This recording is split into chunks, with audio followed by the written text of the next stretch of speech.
Presiden Ukraina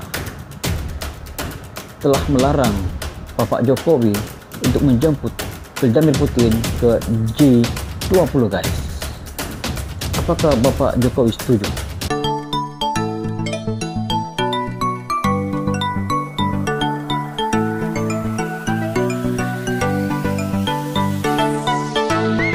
Assalamualaikum warahmatullahi wabarakatuh. Kembali lagi bersama Lebas Studio. Bagi Anda yang first time di channel ini, saya ucapkan selamat datang, welcome to my YouTube channel. Selamat bergabung di channel ini. Bagi Anda yang belum subscribe ini channel, saya ucapkan terima kasih. Salam persahabatan, salam perdamaian, salam serumpun kepada Anda yang tengah menonton video di dalam channel ini. Pada kali ini, Lebas Studio tertarik dengan satu video yang berjudul Dubes Rusia ucap terima kasih ke Indonesia. Ukraina desak Republik Indonesia larang Putin ikut KTT G20 di Bali. Wow. Dan sebelum itu, video ini saya dapat daripada channel Indo Magazine guys. Seperti biasa, jangan lupa berikan sokongan dan dukungan kepada channel Indo Magazine dengan memberikan subscribe, like, share, dan juga komen guys. Karena Indo Magazine biasa memberikan kita informasi yang sangat panas, sangat terbaru guys. Tanpa basa-basi guys, ayo kita sama-sama simak video ini dengan kiraan 3, 2, 1. Happy actually that the Indonesian people don't have any animosity or hostility towards Russian. Thank you very much. Oh, ini Hey, hola Indomax Indo Magazines. Nah, sebagai pemimpin negara-negara besar G20, Indonesia kini mulai menjadi rebutan antar dua negara yang sedang baku hantam ini bos. Tentu saja rebutan pengaruh dan dukungan dari Indonesia, yaitu antara Rusia dan Ukraina. Dubes Rusia yaitu Ibu Lyudmila Vorobiva pun tiba-tiba mengucapkan terima kasih kepada Indonesia.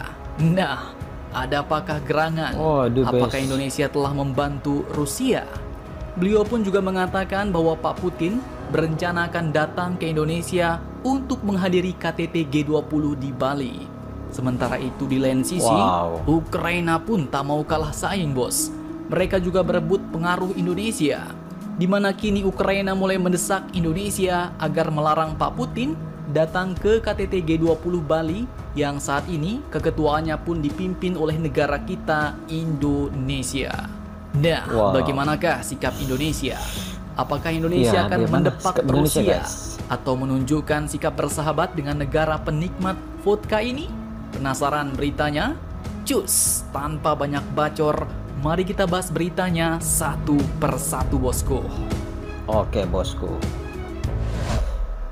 Oke, berita yang pertama datang dari Dubes Rusia yang tiba-tiba mengucapkan terima kasih kepada Indonesia. Ada apakah gerangan nih bos?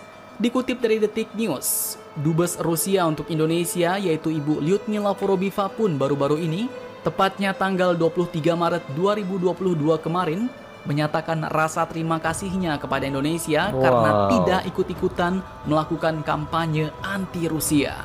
Dan perlu kalian ketahui bos, saat ini begitu banyak negara-negara di dunia yang melakukan kampanye anti-Rusia dan dikomandoi langsung oleh pemerintahnya. Ia mengatakan bahwa hal tersebut berkaitan dengan pariwisata dan penolakan turis Rusia di negara tujuan. Beliau pun berkata, sebenarnya kami juga sangat merasa senang karena orang-orang Indonesia tidak mengusik warga negara kami. Kami sangat berterima kasih dan kami sangat bisa merasakannya. Karena begitu banyak negara yang melakukan kampanye anti-Rusia yang diinisiasi oleh pemerintahnya. Mereka larang budaya Rusia, mereka larang musik Rusia, musik klasik, dan tentu hal ini tidak terjadi di Indonesia, ujar beliau. Nah, kalau di Indonesia sepertinya kebalikannya ya nggak bos? Kalau lihat komen pasti isinya ura, ura. Oke, seperti diketahui Indonesia hingga saat ini tidak melakukan aksi apapun terkait invasi Rusia ke Ukraina. Turis Rusia masih bisa bebas ke Indonesia, terutama ke Bali. Bahkan yang terbaru, maskapai Rusia pun diminta untuk membuka kembali penerbangan langsung ke Bali. Sebelumnya, maskapai nasional di sana terbang 3 kali seminggu dari Moskow ke Denpasar. Tentu kami sangat menghargainya, ujar Duta Besar Rusia untuk Indonesia ini bos. Nah, sekarang bagaimana menurut kalian? Apakah kalian ingin mengulang kisah persahabatan masa lalu, bos? Saat Bapak Soekarno bersahabat dan berbagi api cerutu dengan pemimpin Uni Soviet Bapak Nikita Khrushchev. Silahkan kalian cocor-bacor di kolom komentar. Sangat akrab guys. Presiden Soekarno sewaktu 1956 nih guys. Oke, kemudian berita kedua masih terkait Indonesia, Rusia, dan Ukraina. Sebagai pemimpin negara-negara besar G20, Indonesia saat ini pastinya mempunyai kekuatan untuk melakukan penolakan terhadap Rusia. Terbukti pihak Ukraina pun kini telah mendesak Indonesia untuk melarang Pak Putin datang ke Bali guna mengikuti konferensi tingkat tinggi negara G20. Pernyataan itu pun diungkapkan oleh Dubes Hamyanin yang merespon kabar dari Dubes Rusia untuk Indonesia, Ibu Lyudmila Vorobiva, yang menuturkan bahwa Pak Putin berencana hadiri KTT G20 sekitar akhir Oktober mendatang. Dan menanggapi hal ini, Dubes Ukraina pun langsung mengatakan bahwa kehadiran Pak Putin di acara internasional manapun berarti penghinaan terhadap demokrasi, martabat manusia, dan supremasi hukum. Kami menyerukan seluruh negara demokratis untuk membantu menyelamatkan dunia dari diktator Putin yang kejam. Boikot Rusia dan Putin dalam semua kemungkinan platform internasional, ujarnya. Nah, Indonesia pun kini terlihat seolah-olah menjadi rebutan, bos. Tentu saja rebutan pengaruh dan keberpihakan terhadap Ukraina dan Rusia. Hamyanin pun juga memaparkan bahwa Pak Putin merupakan kriminal kelas internasional dan diktator pembunuh. Menurutnya, sang presiden Rusia tak memiliki hak legal untuk berpartisipasi di setiap forum internasional dalam bentuk apapun. Nah, kalau Pak Putin disebutnya kriminal, bagaimanakah dengan invasi Amerika di Irak pada tahun 2003 silam ya, bos? Iya, betul. Dituduh punya senjata pemusnah massal. Setelah Irak hancur lebur, ternyata senjata itu pun tidak ada. Nah, terlepas dari hal itu semua, bagaimanakah sikap Indonesia?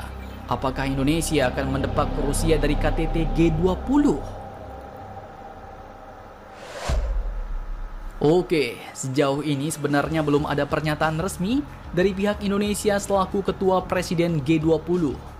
Namun, dikutip dari Kompas.com, mewartakan bahwa sejumlah media asing kini memberitakan bahwa Indonesia tidak akan mendepak Rusia dan Pak Putin dari pertemuan G20. Sementara itu dikutip dari Tempo.co, Ibu Lyudmila Vorobiva pun mengaku sepakat dengan pemerintah Indonesia jika G20 bukanlah forum yang tepat untuk membahas perang Rusia-Ukraina. Beliau pun menyebut bahwa Rusia saat ini sudah mendapatkan undangan untuk hadir di konferensi tingkat tinggi G20 di Bali Oktober 2022 mendatang.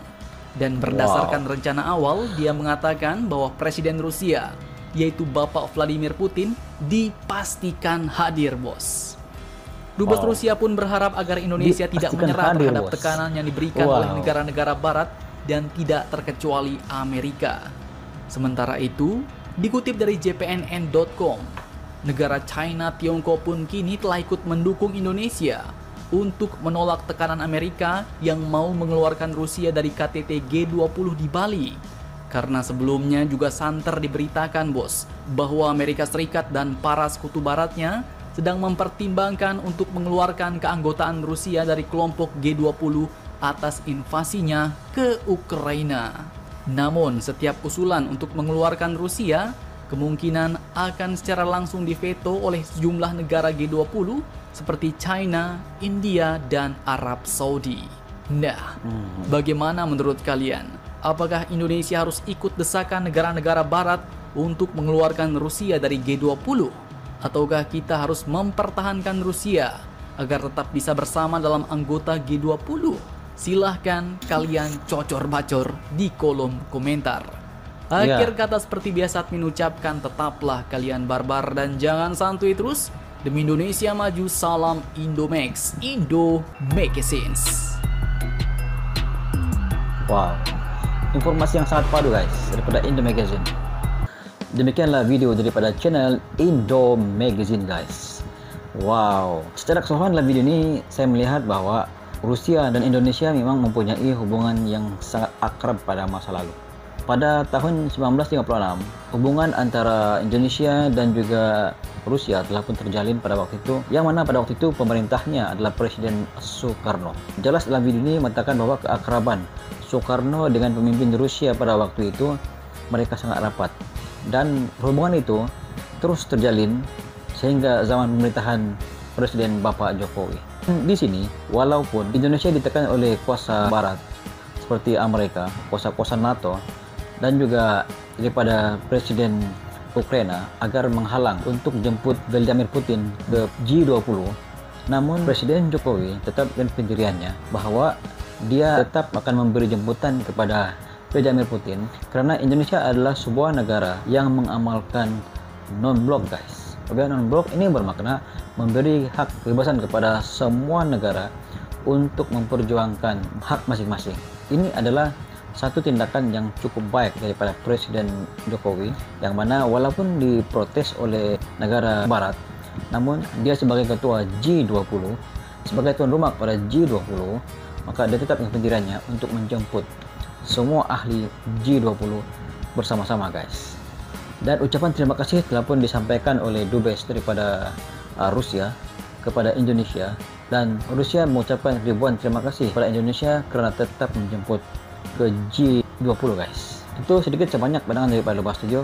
Mungkin Anda mempunyai pandangan sendiri pada video ini, Anda boleh komen di bawah, guys. Sekian, jumpa lagi di next video. Assalamualaikum, bye bye.